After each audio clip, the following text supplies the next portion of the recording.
fait que nous n'avons pas dormi. Dieu demeure sur le trône. Amen. Et il a une parole pour chacun d'entre nous ce matin.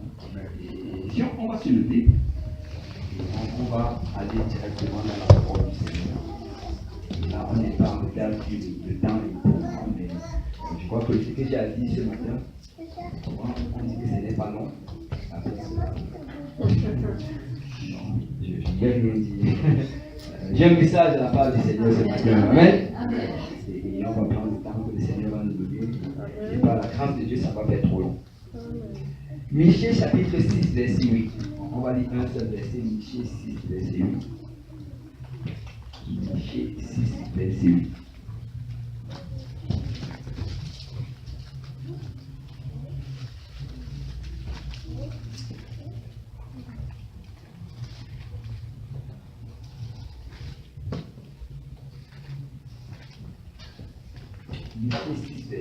Si vous y êtes, amen. Si vous n'y êtes pas dit, j'y arrive. Amen. La technologie de l'écran, les affiches. C'est pourquoi c'est important de venir avec sa vie. Amen. Un soldat, ça marche avec son arme. Michée 6, 8. Si tu n'as pas ton arme aujourd'hui, utilise l'arme de ton voisin. Michée 6, 8. Si vous y êtes, dites amen. Et la Bible dit, on t'a fait connaître. Si on peut le dire tous ensemble, haut et fort. On t'a fait connaître, ô homme, ce qui est bien, et ce que l'Éternel demande de toi, c'est que tu pratiques la justice, que tu aimes la miséricorde et que tu marches humblement avec ton Dieu. Amen. On va le redire encore. On t'a fait connaître, ô homme, ce qui est bien, et ce que l'Éternel demande de toi, c'est que tu pratiques la justice, que tu aimes la miséricorde et que tu marches humblement avec ton Dieu. Amen. Et avec l'aide du Seigneur, je vais vraiment parler pour parler sur le thème que le Seigneur m'a mis à cœur. Je vais utiliser deux personnages on peut les utiliser comme titre de ce message. Josaphat et Akab. Josaphat et Akab. Amen. Et vous allez comprendre bientôt où je vais aller. Mais on va prier, on va déposer nos pieds, on va élever nos voix et nos mains vers le Seigneur. Alléluia. Alléluia. Père Céleste, nous venons ce matin te dire merci, merci Seigneur pour ta bonté, Seigneur. Ta bonté est grande dans nos vies. Merci pour ta miséricorde, Père. Elle dure éternellement. Père, si nous sommes ici ce matin, ce n'est uniquement que par ta grâce. Et nous venons, Seigneur, reconnaître, Seigneur, que tu es merveilleux, Papa. Papa, nous venons également, Seigneur, alors que nous t'avons loué et que nous t'avons adoré. Nous prions, Papa, que ton esprit nous dirige, Seigneur, dans sa parole. Ouvre-moi le prédicateur, afin que j'annonce tes oracles, Seigneur, et que j'annonce ta parole, sans crainte ni faveur. Mais, Seigneur, que je l'enseigne et je la prêche exactement comme tu l'as transmise à tes apôtres et à tes prophètes. Père, ouvre nous tous ici présents, ouvre nos oreilles afin que nos oreilles soient attentives à ta parole, que nos cœurs, Seigneur, soient réceptifs à ta parole, et que cette parole trouve une place fertile dans notre cœur et produise du fruit qui nous mène jusqu'à la vie éternelle. Seigneur, j'ai vécu en ton saint nom que nous avons prié, au nom de Jésus. Si l'Église peut dire au nom de Jésus. Au nom de Jésus. Amen. Et je ressens vraiment la présence du Seigneur ce matin. Et je sens que le Seigneur veut parler à quelqu'un ce matin. Amen. Est-ce qu'on peut prendre le temps de bénir le Seigneur? Alléluia. Alléluia. Alléluia. Nous te bénissons, Seigneur. Alléluia. Nous te bénissons, Seigneur. Alléluia. Parle-nous, Seigneur Jésus. Agis, Seigneur, Papa. Nous voici ce matin. Nous désirons, Seigneur, entendre ta parole. Et nous désirons la mettre en pratique, Papa. Nous désirons être changés, être transformés par la puissance de ta parole et de ton esprit. Père, nous sommes fatigués, Seigneur, de vivre, Seigneur, d'une manière monotone. Nous sommes fatigués de la routine habituelle. Et nous voulons être changés par ta puissance.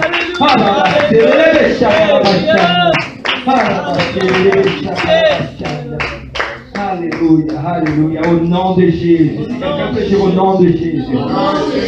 Alléluia. il a dit dans sa parole que ceux qui sont fatigués et chargés s'avancent, il va les soulager. Le Seigneur va soulager quelqu'un ce matin. Tu sais, je ne sais pas ce que tu as transporté comme fardeau pendant longtemps, mais je viens te dire de la part du Seigneur, il va te soulager ce matin. Alléluia. Tu vas sortir d'ici différent de comment tu es rentré. Alléluia. Gloire au nom du Seigneur. Et vous pouvez vous asseoir dans la présence du Seigneur. Vous savez, ce passage qu'on est en train de lire, on t'a fait connaître aux hommes ce qui est bien. En passant, on dit aux hommes, ce n'est pas juste aux hommes, aux femmes également. Amen.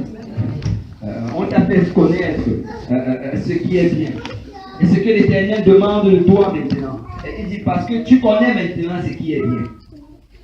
Et ce que l'Éternel demande de toi maintenant que tu connais ce qui est bien, c'est que tu pratiques. Amen. Amen. Parce que c'est quelque chose que de connaître, et c'est quelque chose d'autre que de pratiquer. Amen. Vous savez, nous sommes bénis dans cette église, nous sommes bénis parmi les pentecôtistes d'avoir de bons et d'excellents enseignants de la parole de Dieu. Les messages que nous recevons, les enseignements que nous recevons et les prédications qui nous sont prêchées sont vraiment riches. C'est vraiment riche et je rends grâce au Seigneur pour cela. Amen. Nous sommes tellement bénis par la connaissance de la parole de Dieu. Mais nous sommes vraiment interpellés avec tout ce que nous avons reçu de les mettre en pratique. Amen. Parce qu'il ne sert à rien de recevoir si nous ne mettons pas en pratique. Amen. Et ce matin, le Seigneur m'a amené vraiment à parler de deux personnages, Josaphat et Akab. Je crois qu'on a déjà entendu parler de ces deux personnages. Est-ce qu'il y a quelqu'un ici qui a déjà vu quelqu'un qui s'appelle Josaphat? Au moins, ouais, je crois qu'ils ne sont pas, c'est pas un nom très populaire, mais les gens appellent leurs enfants Josaphat. Est-ce qu'il y a quelqu'un qui a déjà vu quelqu'un qui a appelé son enfant Akab? Non. Ça, avec ses études, on dit non. Parce que Akab, ce n'est pas un nom qu'on voudrait avoir. Amen. Je crois que si quelqu'un le nomme Akab, je crois que ses parents ne l'aimaient pas beaucoup. Et qu'il va grandir, même je crois qu'il va changer son nom. Parce que Akab, ce n'est pas un personnage que tu vas avoir. Pourquoi? Parce que quand on lit la parole de Dieu et qu'on lit de ces deux personnages, Akab, il représente vraiment la rébellion. Akab, c'est le pire des rois qu'Israël ait jamais eu. Quand tu lis l'histoire d'Akab, Akab, en fait, il était le roi d'Israël. Et alors qu'il est venu au trône, il n'a pas arrêté de faire le mal. C'est Akab qui a permis qu'on construise des hôtels de Baal et d'Astarté en Israël. Akab, il a encouragé l'idolâtrie, il a encouragé la débauche. Akab, il a épousé Jézabel. Vous savez, Jézabel, c'était une de ces... Elle était la fille d'un roi, d'un peuple étranger, pour lequel le Seigneur avait demandé à ce qu'il n'y ait pas d'alliance. Mais Akab a épousé Jézabel. Et quand tu étudies la parole de Dieu, tu réalises que Jézabel n'était pas juste une femme étrangère, mais Jézabel était une sorcière. En fait, Jézabel, le Seigneur utilise même son nom dans le livre d'Apocalypse pour représenter vraiment cet esprit idolâtre de la fin des temps, cet esprit rebelle qui s'élève contre la sanctification. Et Akab vraiment a fait des choses qui étaient mal aux yeux de l'Éternel. Et quand tu regardes de l'autre côté, quand on te parle de Josaphat, c'était un bon roi. Amen. On va lire en fait, on va un peu lire du Josaphat, on va vraiment lire comment est-ce qu'il a commencé, et on va voir qu'il a très bien commencé. 2 Chroniques chapitre 17 à partir du verset 1. La Bible dit Josaphat, son fils, régna à sa place. Et Josaphat, il est en train de régner comme roi de Juda. Il se fortifia contre Israël. Il mit des troupes dans toutes les villes fortes de Juda et des garnisons dans le pays de Juda et dans les villes d'Éphraïm dont Asa, son père, s'était emparé. L'Éternel fut avec Josaphat parce qu'il marcha dans les premières voies de David, son père, et qu'il ne rechercha point les Baals. La Bible dit que l'Éternel était avec Josaphat parce qu'il a décidé de marcher comme David. Tu sais, si tu décides de faire de ton modèle un homme de Dieu qui marche selon les voies de Dieu, ou bien une femme de Dieu, si tu es une sœur qui marche selon les voies de Dieu, et que tu suis les pas de cet homme ou de cette femme fidèle dans le Seigneur, Dieu va te bénir. Dieu va te bénir. Nos modèles, nous ne les prenons pas dans le monde. Amen. Mon modèle, ce n'est pas Jésus. Mon modèle, c'est Jésus. Amen. Mon modèle, ce n'est pas une célébrité de ce monde. Je veux suivre les voies de ceux qui ont marché dans les traces du Seigneur. Amen. Je veux m'habiller, si je suis un homme, comme un homme de Dieu. Je veux m'habiller, si je suis une femme, comme une femme du Seigneur. Parce que mon modèle, ce n'est pas Beyoncé. Amen. Mon modèle, c'est des femmes saintes, des femmes vertueuses. Amen. Et la Bible dit que l'Éternel a béni Josaphat parce qu'il a marché dans les voies de la vie et qu'il n'a pas recherché les Baals, les idoles du monde. Car il eut, ça c'est 2 Chroniques 17:4, car il eut recours au Dieu de son père et suivit ses commandements sans imiter ce que faisait Israël. Il a dit, je ne vais pas imiter le monde. Je vais juste suivre la parole. Et tu vois comment Josaphat était béni à cause de ces décisions qu'il avait prises. Amen. L'Éternel a fermé la royauté entre les mains de Josaphat, à qui tout Juda apportait des présents, et qu'il eut en abondance des richesses et de la gloire. La Bible dit, cherche premièrement le royaume et la justice de Dieu, et toutes les autres choses vont être données par-dessus. Amen. Amen. Vous savez, on nous montre vraiment que Josaphat, il était béni en abondance. Il recevait des présents, des cadeaux, et le Seigneur bénissait l'œuvre de ses mains. Pourquoi? Parce qu'il avait mis le royaume de Dieu en premier. Quand on donne la description, on te montre vraiment qu'il était porté vers les choses de Dieu. Lui, il voulait s'assurer que le royaume, que Juda marche selon les commandements et les préceptes établis par Dieu. Et Dieu le bénissait. Amen. Donc je vais dire d'abord à quelqu'un ce matin, tu sais, au lieu de courir derrière les biens matériels, laisse cela, juste cours derrière les choses de Dieu. Et quand tu vas courir derrière les choses de Dieu, Dieu va te bénir. Il va te bénir, il va te donner ton mari en ton temps, ou bien ton épouse en ton temps. Il va te donner tes enfants en ton temps. Il va te donner le travail que tu as besoin en ton temps. Mais la chose, c'est que tu dois mettre Dieu en premier. J'ai suivi un prédicateur qui disait ceci. C'est Dieu ne demande pas tout ton temps. Mais Dieu demande que tu le mettes en premier dans ton temps. Dieu ne demande pas tout ton argent, mais Dieu veut que tu le mettes en premier dans ton argent. Dieu ne demande pas toute ton énergie, mais il veut toujours. Si tu mets Dieu en premier et que tu fais les autres choses que tu dois faire, Dieu va te bénir. Mais la clé vraiment, c'est de le mettre en premier.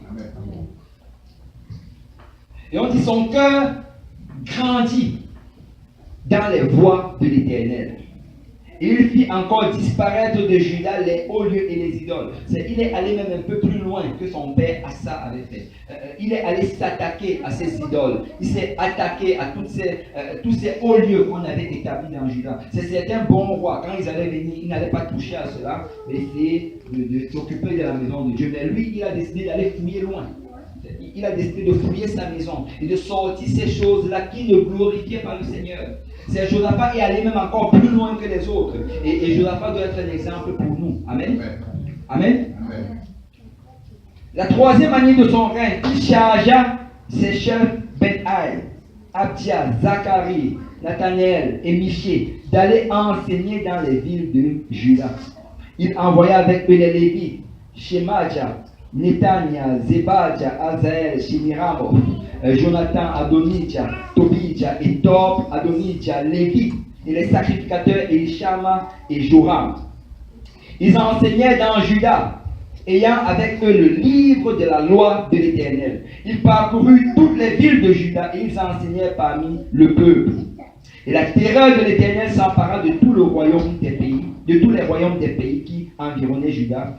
Et il ne fit point la guerre à Josaphat. Des Philistins apportèrent à Josaphat des présents et un tribut en argent. Et les Arabes qui amenèrent aussi du bétail. 7700 béliers et 7700 boucs. Josaphat s'éleva au plus haut degré de grandeur. Il bâtit en Juda des châteaux et des villes pour servir de magasins. Et la Bible nous dit ici qu'il s'est levé, il a appelé des hommes, il a dit allez dans chacune des villes de Juda et enseignez la parole de Dieu, enseignez les voies du Seigneur. Et la Bible dit que quand il a fait cela, qu'est-ce qui s'est passé? La terreur a pris tous ses ennemis. La terreur a pris tous ses ennemis. Et ceux-là qui avant avaient l'intention de l'attaquer ne l'ont plus attaqué. En fait, ils ont plutôt commencé à venir lui apporter des présents. C'est quand tu établis la parole de Dieu dans ta maison, quand tu établis la parole de Dieu dans ta vie, quand tu as une vie où tu étudies la parole de Dieu continuellement et que tu enseignes cette parole de Dieu à tes enfants, à tes collègues du travail, à tes amis, c'est quand tu fais cela, le Seigneur met la terreur dans le camp de l'ennemi. Il met la terreur dans le camp de l'ennemi. Et l'ennemi ne va pas t'approcher n'importe comment. C'est souvent quand quelqu'un va toujours se plaindre que le diable est sur mon dos. Il attaque ma famille, il attaque mes enfants, je n'en peux plus. Très souvent, c'est parce que cette personne n'est pas en train de faire ce qu'il doit faire. Il n'est pas en train d'enseigner la parole de Dieu, il n'est pas en train de la transmettre. Parce que dès le moment que tu te mets en position d'enseigner la parole de Dieu, le diable ne t'approche plus de n'importe quelle manière. Parce que tu es un ouvrier du Seigneur. Amen. Il y a l'onction de Dieu sur toi et il peut le voir. Il ne t'approche plus de n'importe quelle manière. Et telle est la vie en fait de Josaphat. Et Josaphat était un homme qui craignait Dieu. Josaphat, il était différent d'Akab, dans le sens qu'il craignait Dieu. Mais vous savez, malgré le fait qu'il craignait Dieu, Josaphat n'était pas parfait. Amen. Il n'était pas parfait. Il a fait certaines erreurs. Et on va aller maintenant dans 2 Rois. Et 2 Rois chapitre 18. 2 Chroniques. 2 Chroniques chapitre 18, c'est le prochain chapitre. Ça te raconte vraiment la fin du royaume d'Akab. Parce que de la même manière que Akab était en train de régner en Israël, Josaphat régnait en Juda. Et pour ceux qui ne connaissent pas l'histoire d'Israël, Israël avant, il était 12 tribus. Et il y avait un seul roi, le roi d'abord Saül, ensuite le roi David et après le roi Salomon. Mais à cause des méchantes actions du roi Salomon, Dieu a divisé Israël en 2 royaumes. Il y a eu le royaume du nord, qui a gardé le nom d'Israël, et ils avaient 10 tribus. Il y a eu le royaume du sud, qui n'a que gardé 2 tribus, et eux maintenant on les appelait le royaume de Juda. Et dans ce contexte, en fait, Akab était en train de régner au royaume du nord, ou bien à Israël, mais pendant ce temps, Josaphat lui régnait au royaume du sud, ou alors Juda. Donc c'est vraiment dans le contexte dans lequel on se trouve. Et Akab, alors qu'il enseignait l'idolâtrie et une vie de débauche, et qu'il le faisait avec son épouse Jézabel dans le royaume du nord, ben, Josaphat, lui, il était en train de faire toute une révolution spirituelle dans le royaume du sud. Il était en train de détruire les idoles et d'établir vraiment la parole de Dieu dans chacune des villes de son royaume. Mais là, dans 2 Chroniques chapitre 18, c'est dans ce contexte qu'on se trouve. Regardons, nous dit au verset 1 que Josaphat eut en abondance des richesses et de la gloire, et il s'allia par mariage avec Akab. Ça, c'est la première erreur de Josaphat. Vous savez, Josaphat, il avait très bien commencé, il faisait de bonnes choses. Mais l'erreur qu'il a commise, c'est qu'il a décidé d'aller se marier avec la fille d'Akab. Vous savez, Akab, c'était un juif. Amen. Donc normalement, ça aurait été correct. On est d'accord, amen. Vous connaissez la loi d'Israël, il devait se marier avec le peuple juif. Il ne devait pas se mélanger avec les autres peuples idolâtres. Donc normalement, ça devait être correct. Mais ce n'était pas correct. Parce que Akab en lui-même, c'était un homme idolâtre. Akab avait enseigné avec son épouse et sa famille au peuple d'Israël à marcher loin des voies de Dieu. Et vraiment, ce que ça nous dit, parce que quand tu regardes, à cause de ce mariage, Josaphat a fait beaucoup d'autres erreurs. Il a failli perdre sa vie. Vous savez, le mariage, quelqu'un a dit cela, et on a célébré le mariage de la sœur Kelly et du frère Angère. Mais le mariage, soit ça va te rapprocher de Dieu, soit ça va t'éloigner de Dieu jusqu'à ce que tu meurs spirituellement. Le mariage, certaines personnes pensent toujours, oh, si je me marie, je vais plus servir le Seigneur. Si tu ne sers pas le Seigneur quand tu es célibataire, quand tu vas marier le Seigneur, tu ne vas pas le servir. Vous ne me croyez pas, mais c'est vrai. C'est si tu n'avais pas une vie de prière quand tu étais célibataire, ben quand tu vas te marier, tu n'auras absolument pas de vie de prière. Absolument pas. Ce n'est pas en te mariant que tu vas plus prier. Parce que quand tu vas te marier, ben, qu'est-ce qui va se passer? C'est que le temps que tu avais va même diminuer. Amen. Ça va diminuer. Là, tu as tout le temps pour toi. Mais après, il faudra du temps pour ton mari. Ou bien pour ton épouse. Et même plus, quand tu vas avancer, quand les enfants vont venir, ça va encore plus diminuer. Donc, si tu n'es pas capable d'avoir une vie de prière présentement, tu ne pourras pas en avoir quand tu vas te marier. C'est pourquoi quand tu es célibataire, au lieu de chercher un mari ou bien une épouse, bâtis ta vie de prière. Bâtis-la solidement. Établis vraiment une fondation solide de prière. Tu dois t'assurer qu'avant d'entrer dans le mariage, que tu sois déjà en feu dans le Seigneur. Parce que si tu ne l'es pas, mais ça va plutôt te détruire. Et souvent, tu sais, Josaphat, il a pris cette femme, il se disait, écoute, elle est juive. Mais tu sais, malgré le fait qu'elle était juive, ce n'était pas la femme qu'il devait épouser. C'est tu peux être dans la maison de Dieu et tu te dis, oh, cette soeur ou bien ce frère, je peux l'épouser, il est dans le Seigneur. Mais la question, est-ce que tu es prêt pour le mariage? Amen. Parce qu'il faut être prêt pour le mariage. Tu sais, le mariage, comme il y a un frère qui l'a dit, je crois que c'est l'oncle du frère, Angèle. Il a dit de cette manière, il a dit que quand tu te maries, ce n'est pas pour chercher à ce qu'on te fasse plaisir, mais tu dois réaliser que tu vas faire plaisir à l'autre. Donc, si le but de ton mariage présentement, c'est juste, je ne sais pas pourquoi je reste sur le mariage, c'est pas pour le mariage. Mais je vais dire à quelqu'un, écoute, là présentement, concentre-toi sur les choses de Dieu. Concentre-toi. Quand le temps va venir, mais il faut d'abord que tu te concentres sur les choses de Dieu. Amen. Amen. Alléluia. Et Josaphat, il a épousé la mauvaise femme. Et à cause de ça, il a failli perdre sa vie spirituelle, sa vie physique. Et si toi tu épouses si tu épouses la mauvaise personne, je ne parle même pas de se marier hors du Seigneur. Ça c'est, on n'a même pas besoin de parler de cela. Amen. Donc, si tu vois quelqu'un dans le monde qui ne sert pas le Seigneur, n'y pense même pas. Amen. Je crois que c'est mieux qu'on établisse cela. N'y pense même pas. On oublie. Ce n'est pas lui. Parce que la Bible dit, on doit se marier dans le Seigneur. Amen. La personne que tu peux épouser, il faut qu'il soit en feu pour le Seigneur. Amen. Parce que s'il n'est pas en feu pour le Seigneur, le feu que tu avais, et que tu étais en train de combattre pour le garder allumé, il va venir plutôt prendre une partie de ce feu-là et ça va s'éteindre. Au lieu d'être en train de prier pour grandir dans le Seigneur, tu vas juste prier chaque jour pour qu'il vienne à l'église. Mais regardez ceci. On dit qu'il a épousé la fille d'Akab. Et au verset 2, on dit au bout de quelques années, il descendit auprès d'Akab à Samarie. Et Akab tua pour lui et pour le peuple qui était avec lui un grand nombre de brebis et de bœufs. Et donc il est descendu pour voir son beau-père. Et quand son beau-père l'a vu, ils ont célébré. Amen.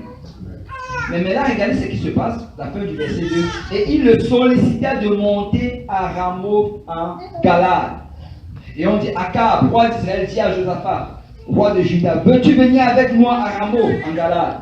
Josaphat lui répondit, moi comme toi, mon peuple comme ton peuple, nous irons l'attaquer avec toi. Ici là, il voit Josaphat et il voit comment le Seigneur est en train de bénir Josaphat. Il voit comment l'armée de Josaphat ne cesse de grandir. Parce que quand tu sers le Seigneur, Dieu te bénit. Et les gens du monde le voient. Amen. Et quand il le voit, il vient le proposer que soyons en affaire ensemble. Je vois ton armée est bonne. Viens avec moi et on va aller conquérir.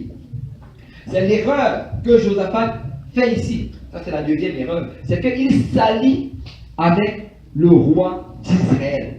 C'est lui, c'était un serviteur du Seigneur. Lui, c'est quelqu'un qui marchait selon les voies de Dieu. Mais il s'est allié de deux manières. D'abord par le mariage et maintenant il veut faire la guerre en compagnie du roi d'Israël. C'est la Bible nous donne un grand avertissement. Et Paul l'a dit de cette manière. C'est dans 2 Corinthiens chapitre 6 verset 14. Ne vous mettez pas avec les infidèles sous un joug étranger. Car quel rapport y a-t-il entre la justice et l'iniquité? Ou qu'y a-t-il de commun entre la lumière et les ténèbres?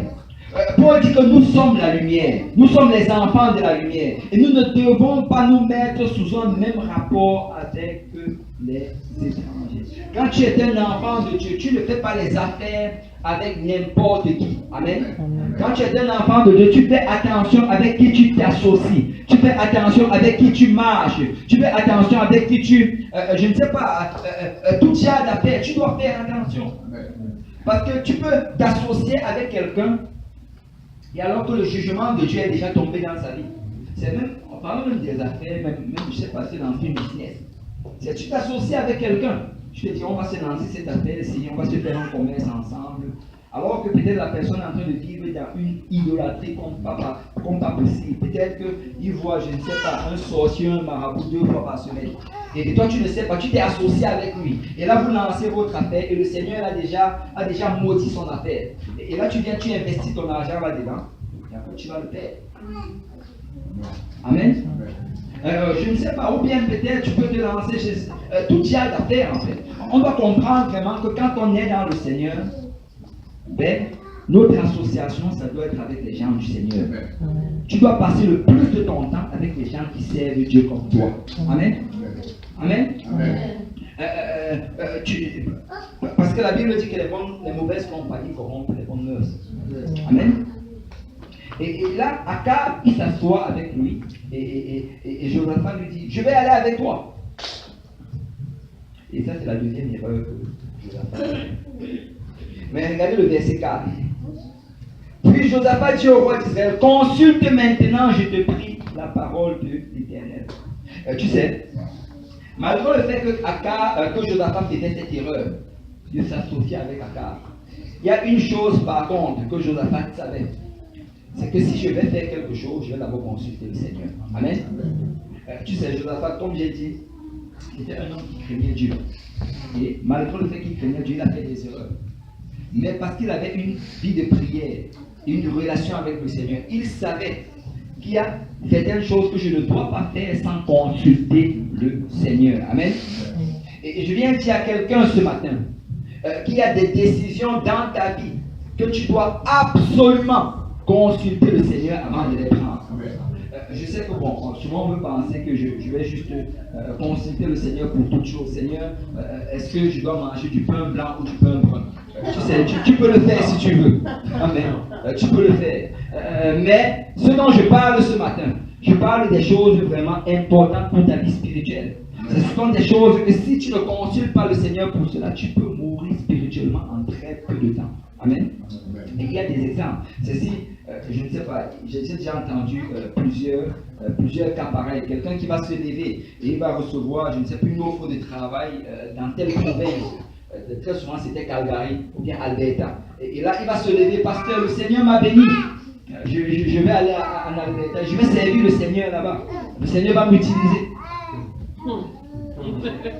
La personne était ici, il n'était même pas fidèle à l'église. Là maintenant il dit qu'il va se lever, partir là-bas et que le Seigneur va l'utiliser. Ce qui va se passer, c'est qu'il va arriver et le peu qu'il était en train de recevoir ici, le peu qui était donné à sa famille quand il l'amenait dans la maison de Dieu, ce peu-là même qu'il n'aura pas, il va mourir spirituellement.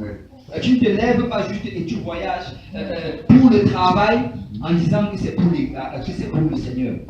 Amen. Si le Seigneur t'appelle à voyager, ben, s'il t'appelle, c'est que ça va être comme missionnaire. Et quand tu vas partir, même peut-être tu n'auras même pas de travail en partant. Mais tu vas partir dans l'œuvre de faire l'œuvre du Seigneur. Et avant même d'y aller, tu seras déjà tellement en feu dans la maison du Seigneur et tellement impliqué dans l'évangélisation que tu auras même du mal à partir. Si c'est trop facile de partir, pose-toi des questions. Est-ce que je vais vraiment pour l'œuvre du Seigneur? Amen. D'autres, les horaires du travail. Tu sais, tu vas être peut-être à ton travail et tu vas travailler, mais là, on va te proposer un certain horaire. Et là, si tu embarques là-dedans, ça peut être un problème dans ta vie spirituelle. Et ce sont des choses qu'on doit toujours consulter le Seigneur par rapport à cela. Et il y a beaucoup de choses, le mariage. Et donc je ne suis pas en train de dire, comme j'ai dit tantôt, tu ne vas pas le consulter si tu manges le pain blanc ou le pain blanc. Et tu peux le faire, amen. Il y a des gens qui le font. Mais il y a des choses dans ta vie spirituelle qu'il faut absolument que tu le consultes. Et si tu as des doutes, tu peux venir voir le pasteur. Et on peut parler par rapport à la parole de Dieu, par rapport à cela. Parce que certaines choses peuvent être vraiment un puits spirituel dans lequel nous risquons de tomber. Et là, Josaphat, sachant cela, tu sais, et en passant, si tu as une vie de prière, tu vas savoir quand consulter le Seigneur. Amen. Très souvent, c'est parce qu'on ne prie pas. Si tu pries régulièrement, quand tu vas avoir des doutes par rapport à certaines choses, et ça va te secouer. Et là, tu vas t'assurer de consulter le Seigneur. Et regardez ceci. Verset 5. Le roi d'Israël assembla les prophètes au nombre de 400. Il leur dit, irons-nous attaquer Ramoth en Galade, ou dois-je y renoncer? Et il répondit, monte, et Dieu la livrera entre les mains du roi. Nous savons que Akab avait beaucoup de prophètes. Amen. En fait, Élie en avait tué un bon tas. Je crois qu'il s'était encore fait une armée de prophètes. Là, il s'est retrouvé encore avec 400 prophètes. Et avant, et je crois vraiment, quand tu regardes l'histoire, tu réalises que qu'est-ce qui s'est passé? C'est que Jézabel avait ses 400 prophètes de Baal, 450 prophètes installés. Et Élie, en fait, il les avait tués sur le mont Carmel. Vous vous rappelez de l'histoire. Mais après cela, Akab s'est encore fait d'autres prophètes. Et là, il s'appelait plus les prophètes de Baal et d'Astarté. C'était les prophètes de l'Éternel. Mais je crois qu'il prophétisait toujours avec l'esprit de Baal et d'Astarté. Parce que nous voilà qui se retrouve avec 400 prophètes. 400. Et là, on leur dit consulte, il amène ses prophètes, et ses prophètes se lèvent tous. Il parle, regardez bien, il dit montre et Dieu. Il n'a pas dit Baal. Dieu, l'Éternel, c'est avec un grand D. L'Éternel va les livrer entre tes mains. Donc il avait son équipe de prophètes, et son équipe de prophètes s'est levée avec assurance. Et lui on dit, l'Éternel va le livrer entre tes mains. Mais regardez le verset 6.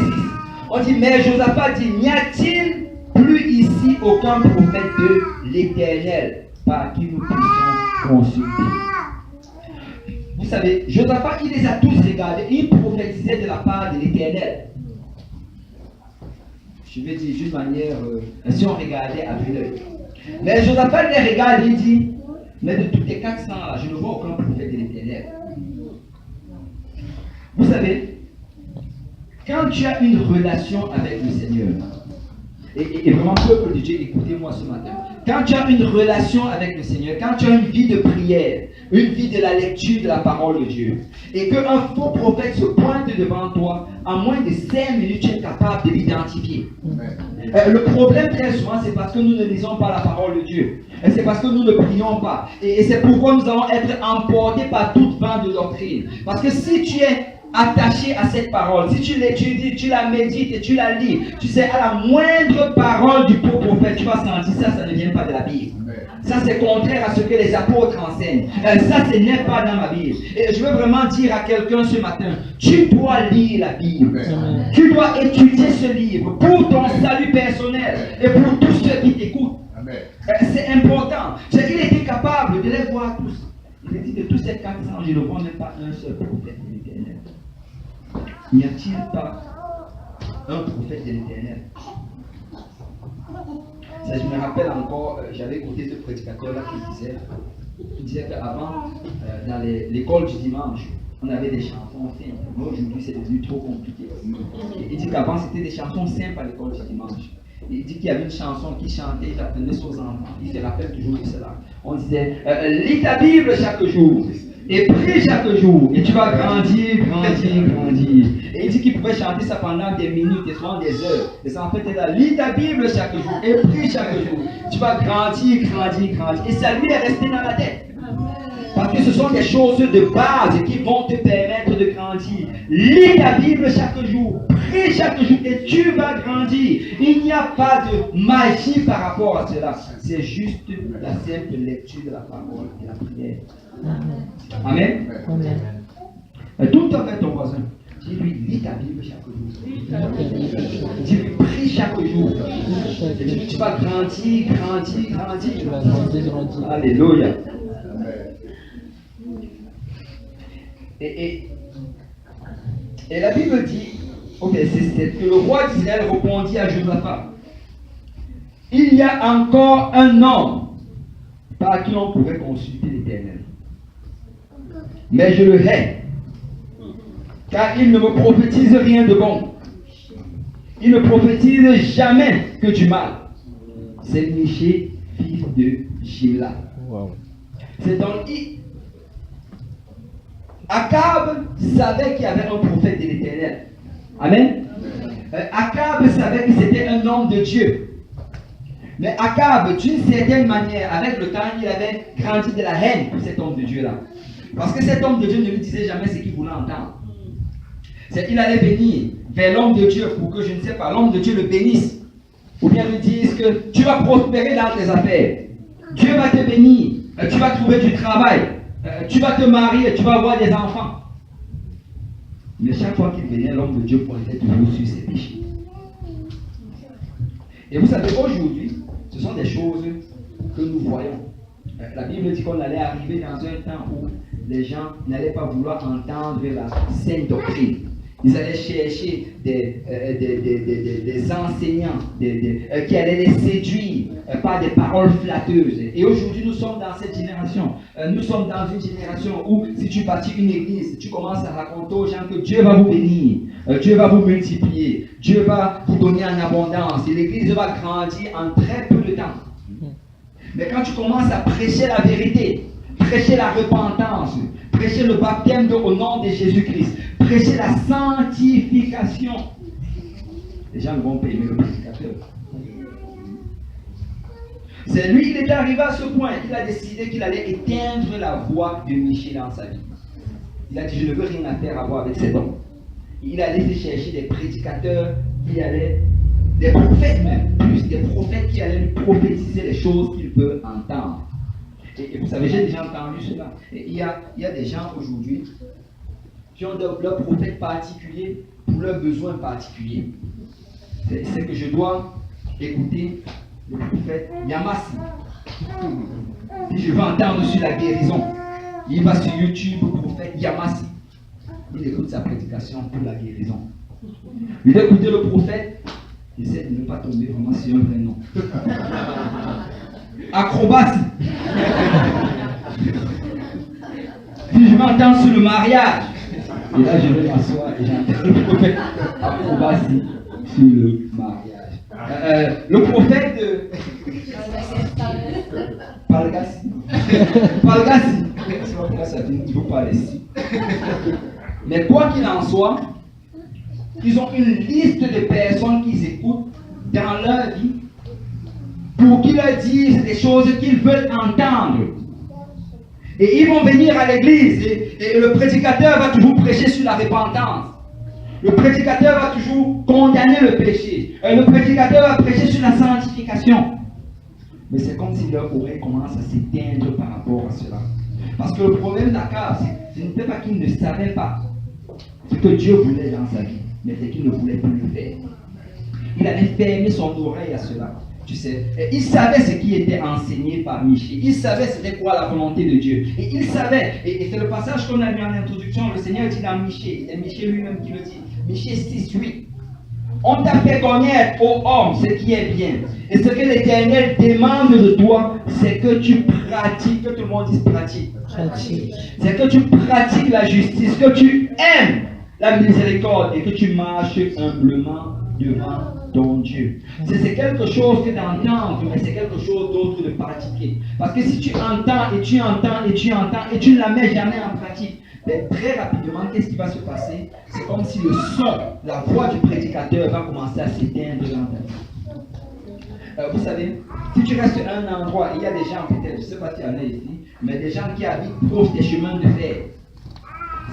Quand tu habites proche d'un chemin de fer, les premières semaines, après avoir aménagé, ou bien les premiers mois même, tu vas entendre ce son bruyant du train qui passe en arrière de ta maison. Mais avec le temps, alors que tu demeures au même endroit, à un moment, qu'est-ce qui se passe? C'est comme si tu n'entends plus ce son. Et des gens vont venir chez toi, ils vont se demander, mais comment il fait pour dormir avec un bruit pareil? Mais qu'est-ce qui s'est passé? Ce même son, avec la même intensité, a perdu son éclat dans ton oreille. Et je vais dire à quelqu'un ce matin, écoute, Ce que nous enseignons semaine après semaine, mois après mois, tu dois les mettre en pratique. Mets en pratique la parole de Dieu. Ne te borne pas juste à l'écouter. Mets-la en pratique. Parce que si tu ne la mets pas en pratique, d'un moment ou d'un autre, ça va commencer à s'éteindre. Regardez Hébreux chapitre 2.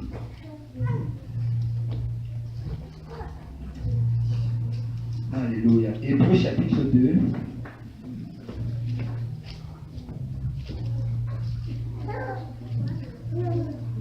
Alléluia. Le Seigneur dit à quelqu'un, écoute, mets cette parole en pratique. Amen. Vous savez, le problème, ce n'est pas un manque de connaissances.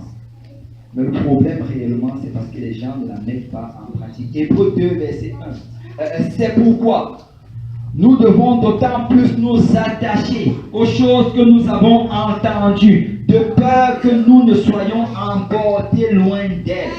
Parce que si tu entends quelque chose et tu ne la mets pas en pratique, ça va s'envoler. Vous vous rappelez la parabole de la semence. Vous savez, la première terre sur laquelle la semence est tombée, c'était une terre dure. C'était une terre qui ne voulait pas absorber. Elle a laissé la semence demeurer sur elle pendant un bout de temps sans l'absorber. Et qu'est-ce qui s'est produit? Les oiseaux du ciel sont venus la manger.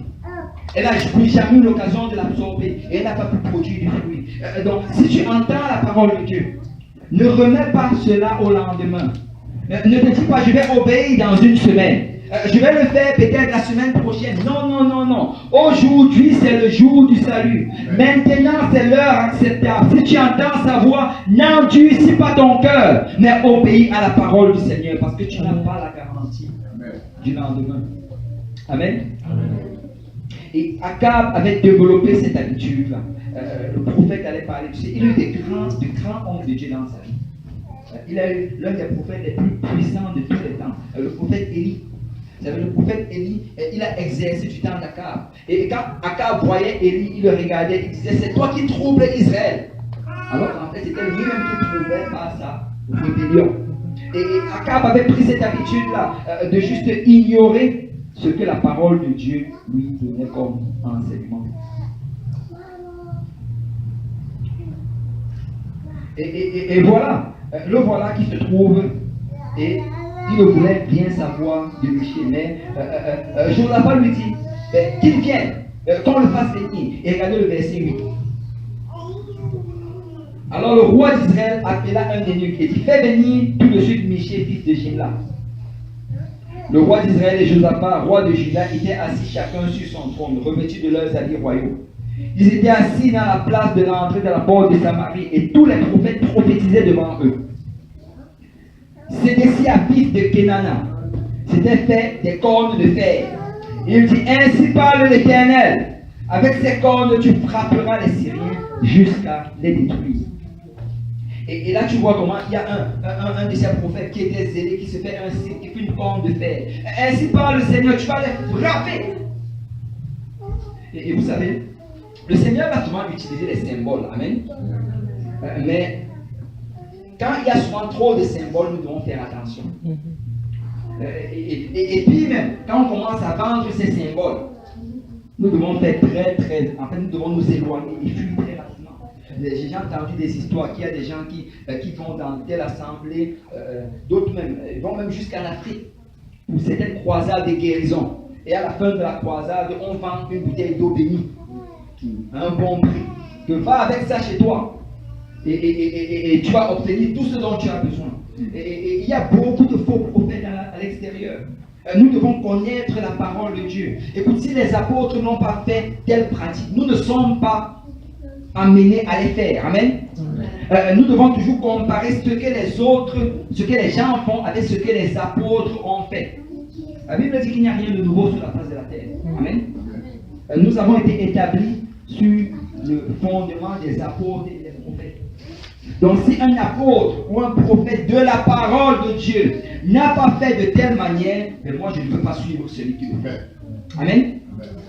Et le voilà qui fait cela. Et regardez ceci. Au verset 12. Non, même pas au verset 11 d'abord. Et tous les prophètes prophétisaient de même en disant, monte à Ramoth en Galade, tu auras du succès, l'Éternel la livrera entre les mains du roi. Le messager qui était allé appeler Michée lui parla ainsi. voici les prophètes d'un commun accord. Prophétise du bien au roi. Que ta parole soit donc comme la parole de chacun d'eux. Annonce du bien.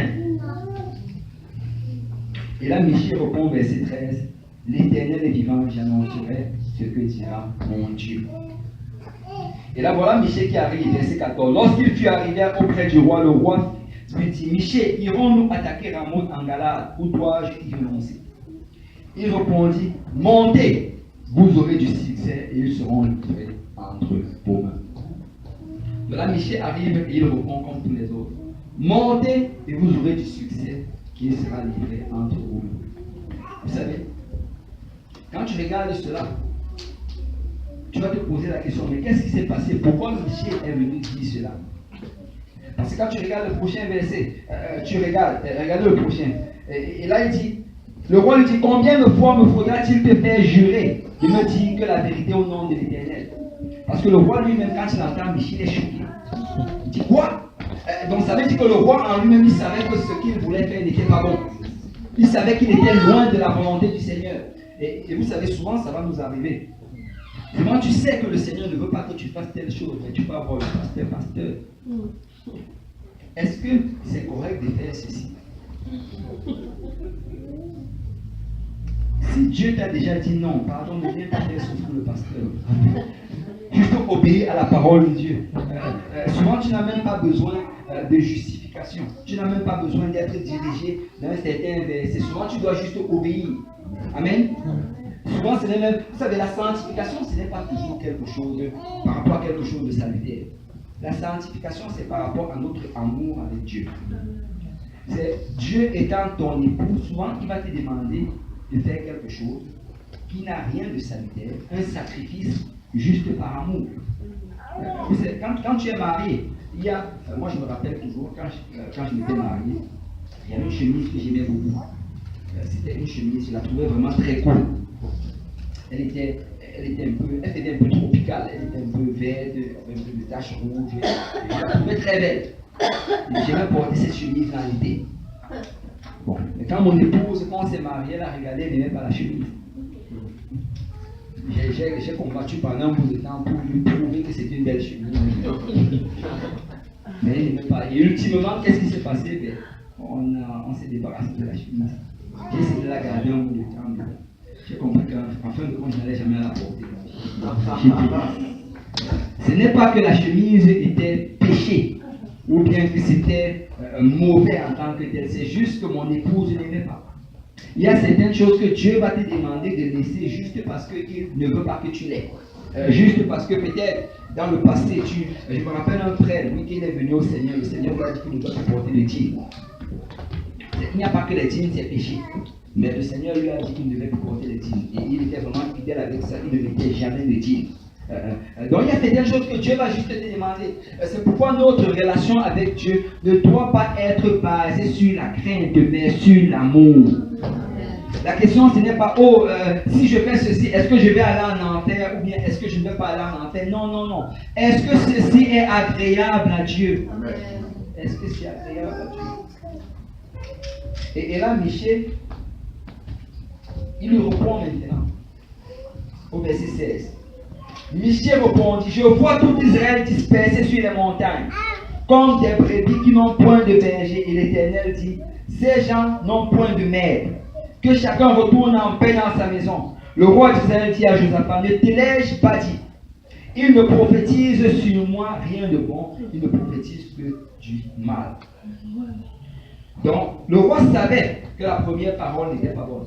Donc là, maintenant, quand Michée lui dit, en fait, quand vous allez aller en guerre, le roi va mourir et tout le peuple va être dispersé. Il dit, voilà, je t'avais dit. Je savais qu'il avait une mauvaise parole pour moi. Mais là, Michée, maintenant, il commence à expliquer pourquoi il a fait ce qu'il avait fait. Il dit, écoutez donc la parole de l'Éternel. J'ai vu l'Éternel assis sur son trône et toute l'armée des cieux se tenant à sa droite et à sa gauche. Et l'Éternel dit, qui séduira Akab, roi d'Israël, pour qu'il monte à Ramoth en Galade et qu'il y périsse? Il répondit, l'un d'une manière, l'autre d'une manière. Et un esprit vint se présenter devant l'Éternel et dit, moi je le séduirai.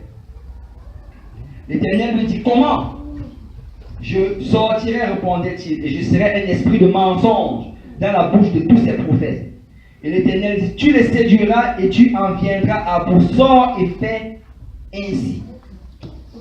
Et maintenant, voici l'Éternel a mis un esprit de mensonge dans la bouche de tes prophètes qui sont là. Et l'Éternel a prononcé du mal contre toi. Vous savez, quand tu regardes cette histoire, c'est une histoire terrifiante. Donc ça veut dire, c'est que Michée raconte, c'est que l'Éternel était sur son trône. Et là, de lui-même, il a dit, qui est-ce que je vais envoyer pour séduire le roi Akab? Qui est-ce que je vais envoyer? Quel esprit est-ce que je vais envoyer pour aller le convaincre d'aller faire ce que je lui ai dit de ne pas faire? Qui est-ce que je vais convaincre pour l'envoyer afin qu'il puisse le convaincre d'aller dans le champ de bataille? Et quand il va aller, il va périr. Et la Bible dit qu'un esprit s'est levé et il est parti. Et c'est comme ça que tous ces prophètes qui croyaient prophétiser de la part de l'Éternel, en fait, étaient séduits par un esprit de mensonge. Vous savez, la Bible nous dit à plusieurs endroits que quand tu refuses d'entendre la vérité, quand tu refuses de mettre la vérité en pratique, ben, ultimement, le Seigneur va t'envoyer un esprit de mensonge. Vous savez, notre Dieu n'est pas un Dieu impartial. Vous savez, un parent n'est pas impartial avec ses enfants. Un parent prend toujours parti de ses enfants. Et il va être avec son enfant. Mais si son enfant décide de prendre le chemin opposé, il ne va pas laisser son enfant juste comme ça. Il va agir. Amen. C'est si tu dis à ton enfant, écoute, les mères doivent comprendre de quoi je parle. Si tu dis à l'enfant, mange ceci, et l'enfant ne veut pas manger. Amen. Ne va pas juste dire, ok, c'est correct, pas jouer. Non. Quelque chose va se passer. Amen. Soit tu vas manger, soit quelque chose va se passer. Et notre Père, c'est comme ça qu'il agit avec nous. C'est quand il nous demande quelque chose, ce n'est pas pour qu'on agisse d'une manière facultative. C'est un bon Père, il veut nous bénir. Mais si nous décidons de nous rebeller de sa parole, quelque chose va se passer. Et la Bible dit que le Seigneur a envoyé cet esprit de mensonge. Et quand tu continues à regarder l'histoire, Akab, qui avait pris l'habitude de résister à la parole de Dieu, malgré le fait que Josaphat, qui était un serviteur de Dieu, par la grâce de Dieu, a permis à ce que Michée vienne lui dire même ce que Dieu était en train de faire dans sa vie. Il a résisté à cette parole. Il a demandé à ce qu'on prenne Michée, qu'on le mette en prison. Parce qu'il ne voulait plus entendre parler de Michée. Et il s'est levé, il est parti dans le champ de bataille. Et c'est comme ça qu'est terminée la vie d'Akab. Parce qu'il allait dans le champ de bataille et finalement il a trouvé la mort dans ce champ de bataille. Josaphat de son côté, il est parti avec nous. Mais il s'est retrouvé à un endroit où il était encerclé, où on allait le tuer. Et on va finir avec ça. On va tous se lever.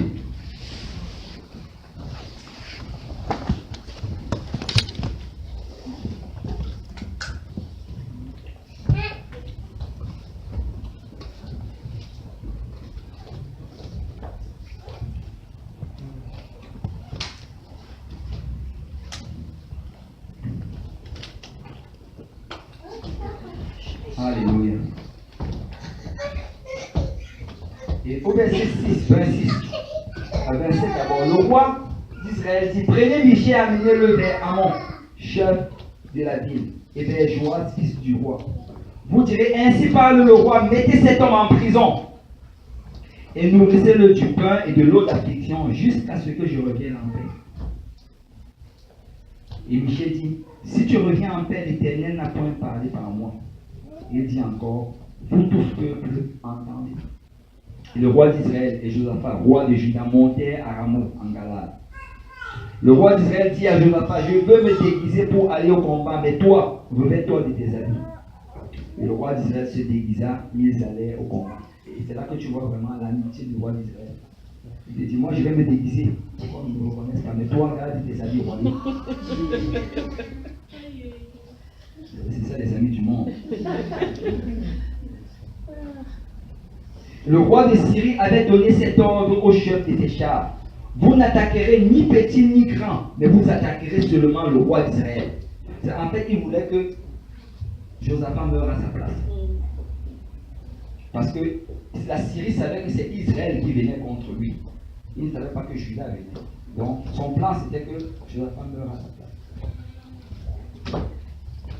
On dit quand les chefs de chars aperçurent Josaphat, ils dirent, c'est le roi d'Israël. Et il entourait pour l'attaquer. Josaphat poussa un cri et l'Éternel le secourut et Dieu les écarta de lui. Heureusement que Josaphat savait louer le Seigneur. Amen. Et les chefs des chars, voyant que ce n'était pas le roi d'Israël, s'éloignèrent de lui. Alors un homme tira de son arc au hasard. Vous savez, dans la Bible, il n'y a que 6 endroits. J'ai cherché 6 endroits qu'on parle de hasard. Ce n'est jamais le hasard. Parce qu'il n'y a pas de hasard dans le Seigneur. Amen. On dit qu'il tira son arc au hasard et frappa le roi d'Israël au défaut de sa cuirasse. Il était caché parmi tout le monde. Il s'était barricadé de cuirasse. Il était au milieu, juste caché, que personne ne le reconnaisse. Mais là, quelqu'un se lève, il prend juste sa flèche. Au hasard. Il s'en va, ça cherche l'endroit où c'est vide dans la cuirasse. Parce que la condamnation de Dieu était sur ça. Et le roi dit à celui qui dirigeait son char, tourne et fais-moi sortir du champ de bataille, car je suis blessé. Et on dit que le combat devint acharné ce jour-là. Le roi d'Israël fut retenu dans son char en face des Syriens. Jusqu'au soir, il mourut vers le coucher du soleil. Tu sais, l'histoire d'Akab, et quand tu continues à regarder, tu réalises que Josaphat par la suite, il est sorti du champ de bataille, il est retourné chez lui, et Dieu a envoyé un prophète pour lui dire, écoute bien, tu n'as pas bien agi en t'associant avec le roi d'Israël. Ne faites pas des ennemis de l'Éternel tes amis. Un prophète lui a dit cela, mais par la suite, Josaphat fait repentir, il a continué d'avancer. Mais Akab de son côté, il est mort à cause de sa rébellion. Akab, en fait, son problème, Josaphat a aussi eu des erreurs, il a fait des erreurs. Mais la différence entre eux deux, c'est que Josaphat craignait le Seigneur. Josaphat voulait servir le Seigneur. Josaphat était honnête devant le Seigneur. Et ses erreurs, c'était souvent juste des erreurs d'ignorance. Parce que quand il savait ce que la parole de Dieu demandait, il le faisait. Et Dieu va te protéger si ce sont des erreurs d'ignorance. Dieu va veiller sur toi si ce sont des erreurs d'ignorance. Quand tu ne savais pas, ben Dieu considère cela. Mais dès le moment que tu connais la parole de Dieu, dès le moment que tu connais la volonté de Dieu dans ta vie et qu'il t'interpelle à faire certaines choses, tu es mieux d'obéir. Tu es mieux d'obéir. Tu sais, Akab s'est retrouvé dans cette partie et jour après jour, la parole du prophète s'éteignait de ses oreilles. Ça s'éteignait. Et jusqu'à ce qu'il arrive à cette mort physique, qui en fait c'est une mort d'une mort spirituelle. Je veux dire à quelqu'un ce matin, tu sais, prends l'habitude d'obéir à la parole de Dieu. Prends l'habitude de mettre en pratique ce que le Seigneur te demande. Ne remets pas cela au lendemain. Juste obéir. Amen. Michée chapitre 6, verset 8, on a une introduction par rapport au récit pour finir. On t'a fait connaître, ô homme, ce qui est bien. On t'a fait connaître, ô femme, ce qui est bien.